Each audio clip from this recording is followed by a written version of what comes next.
চ্যাংদোলা করে শুনানিতে বৃদ্ধ বৃদ্ধা। বসিরহাট হাই স্কুলে ভোগান্তির ভয়ঙ্কর ছবি। হাঁটাচলা করতে পারেন না সুকান্তপল্লীর প্রদ্যুৎ কুণ্ডু। কমিশনের বিরুদ্ধে সহযোগিতা না করার অভিযোগ।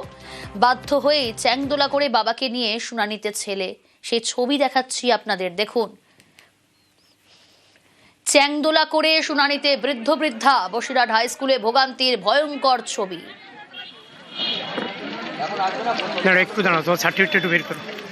অনুপম রয়েছে আমার সঙ্গে। অনুপম, যেখানে কমিশনের তরফ থেকে আগেই নির্দেশ দেওয়া হয়েছে যে 85 বছরের ঊর্ধ্বে যারা বৃদ্ধ বৃদ্ধা তাদের বাড়িতে গিয়ে শুনানি করা হবে, যারা অশক্ত তাদেরকেও বাড়িতে গিয়ে শুনানির জন্য যাওয়া হবে কমিশনের তরফ থেকে, এমনটাই নির্দেশ। এক্ষেত্রে মানা হলো না কেন? কেন এই ছবি দেখতে হচ্ছে? চ্যাংদোলা করে বৃদ্ধ বৃদ্ধাকে আনতে হলো শুনানিতে।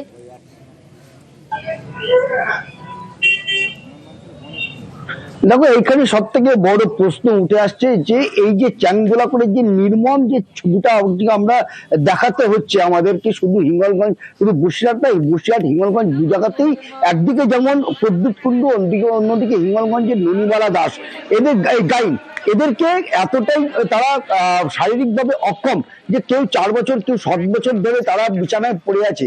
এবং ইলেকশন কমিশন কিন্তু সব পরিষ্কারভাবে নির্দেশ দিয়েছিল যে 85 বছরের ঊর্ধ্ব এবং শারীরিকভাবে যারা অক্ষম তাদেরকে বাড়িতে গিয়ে তাদেরকে পুরো এই যে প্রক্রিয়াটা সম্পূর্ণ করতে হবে। কিন্তু এখানে কিন্তু পরিষ্কার বিএলও যারা যখন গিয়েছে তাদেরকে এইসব পরিবারগুলোর পক্ষ থেকে বলা হয়েছিল যে আমাদের বাড়িতে এসে একটু কাগজপত্র খতিয়ে দেখে পুরো প্রক্রিয়াটা সম্পূর্ণ করতে।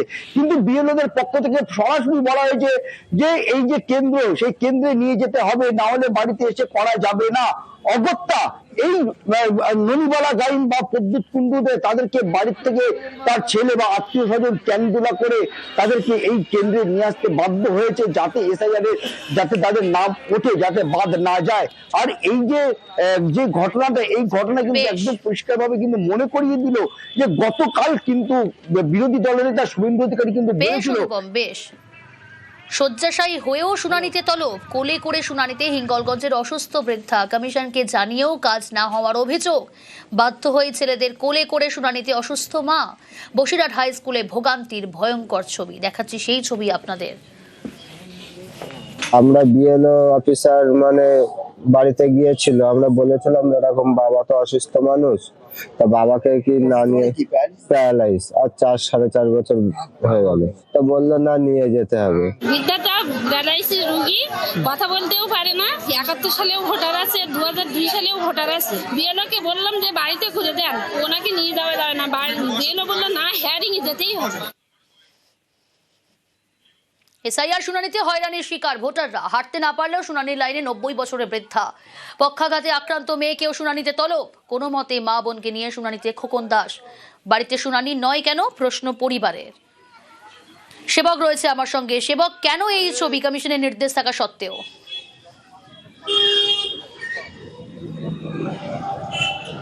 একদমই, দেখো, এই প্রশ্নই উঠেছে, এই প্রশ্নই তুলছেন ওই ভোটারের পরিবার এবং তার ছেলে খোকন দাস। তিনি দাবি করছেন যে মায়ের বয়স প্রায় 90 ছুঁই এবং তার বোন তিনিও, অঞ্জনা দাস, তিনিও পক্ষাঘাতজনিত সমস্যায় রয়েছেন, সঠিকভাবে হাঁটতে পারে না। আমরা দেখলাম আজকে হাড় কাঁপানো ঠান্ডা মালদায়, তার মধ্যেও গায়ে কিন্তু প্রয়োজনীয় পর্যাপ্ত যে পোশাক, গরম পোশাক, সেই পোশাকও ছিল না। এই অবস্থাতেই সোজা করে হাঁটতেও পারেন না বয়সের ভারে এমন ঝর্ণা দাস এবং পক্ষাঘাতজনিত সমস্যার এই অঞ্জনা দাস, তাকে কিন্তু রীতিমতো হাত ধরে হাঁটাতে হচ্ছে তাদের। আর ও পিপিওটা দেয়নি, ওই জন্য হিয়ারিং রেখেছে। আজ থেকে তো 70 বছর ধরে তো ভোট দিয়ে আসছে, কোনোদিন কিছু অসুবিধা হয়নি। এখন একটা আবার চোথা দিয়েছে যে ওটা কল করেছে, ওই টোটো করে যায়, আমার ধরে দেন। এটা আমার বোন আর আমার মা, দুজনেই নাম্বার পড়ে গেছে। দুজনেই নাম্বার। বয়স কত বললেন? ওই 4 দিন পরে 90 হয়ে যাবে। আমাদের সবার হয়ে গেছে, আমার হয়নি। না, আমাদের বাড়ি আসেনি। আমার খুব কষ্ট, পায়ে চলতে পারি না। কে নিয়ে আসলো আপনাকে? আমার দাদা। আগে ভোট দিয়েছেন? হ্যাঁ, আমি 18 বছর পর থেকেই ভোট দিচ্ছি। ক্যাথেটার নিয়ে শুনানিতে, কালনায় ক্যাথেটার নিয়ে শুনানিতে বৃদ্ধা। 4 দিন আগে হাসপাতাল থেকে ডিসচার্জ। ছাড়া পান 90 বছরের বৃদ্ধা গীতা দেবনাথ। নবকুমার রয়েছে সরাসরি। নবকুমার, মহকুমা শাসকের তরফ থেকে কি বলা হচ্ছে? আরে আপনি বসুন না, বয়স্ক মানুষ বসতেই পারেন। নম্বর ওয়ার্ডে গীতারানী দেবনাথ, তিনি অসুস্থ এতটাই ছিলেন, হসপিটাল থেকে ছাড়া পাওয়ার পর ক্যাথিটার নিয়ে তিনি এসেছেন। তারা আশঙ্কিত করছেন যে তাদের বৃদ্ধ ভাতা ভাতা যারা পায় সেগুলো যদি তাদের চলে যায়, সেই ভয়ে ভয়ে তাদের আশা অ্যাকচুয়ালি। কিন্তু তাদের মেয়েরা জানায় যে তাদের এই 2002-এর নাম ছিল না। কিন্তু এই তরফ থেকে সোচ্চার হয়ে ওঠে তৃণমূল কংগ্রেসের সন্দীপ বসু। তিনি জানান যে এই ধরনের বিভ্রান্তিকর করে মানুষদের কাছে যদি তারা নির্বাচন কমিশনের তরফ থেকে তারা যদি শুনানি না বদলে তারা নিজেরা গিয়ে যদি দেখে আসতো তাহলে অনেক ভালো হতো।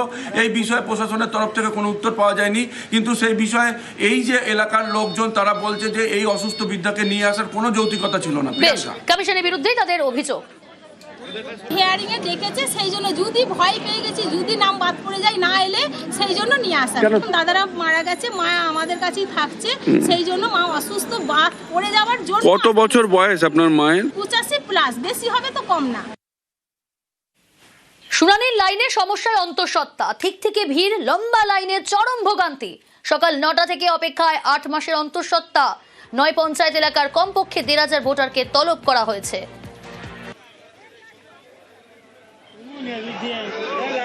জিয়াউল রয়েছে আমার সঙ্গে সরাসরি। জিয়াউল, শুনানির লাইনে সমস্যায় অন্তঃসত্ত্বা, কমিশনের তো নির্দেশ রয়েছে, সেই নির্দেশ কেন মানা হচ্ছে না?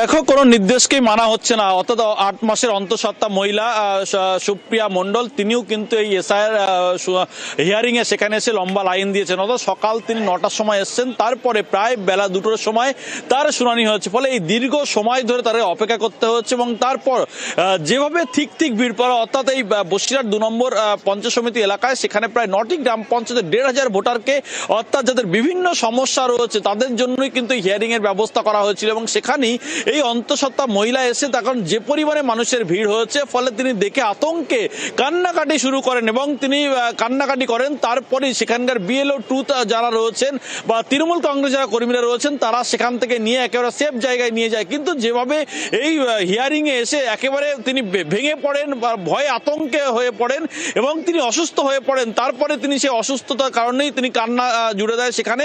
ফলে যেভাবে এই হিয়ারিং এ এসে কিন্তু একের পর এক সাধারণ মানুষকে হেনস্থার শিকার হতে হচ্ছে।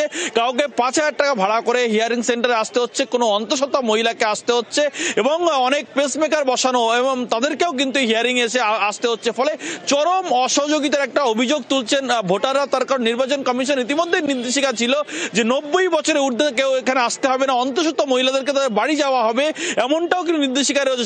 সেখান থেকে দেখা যাচ্ছে যে এই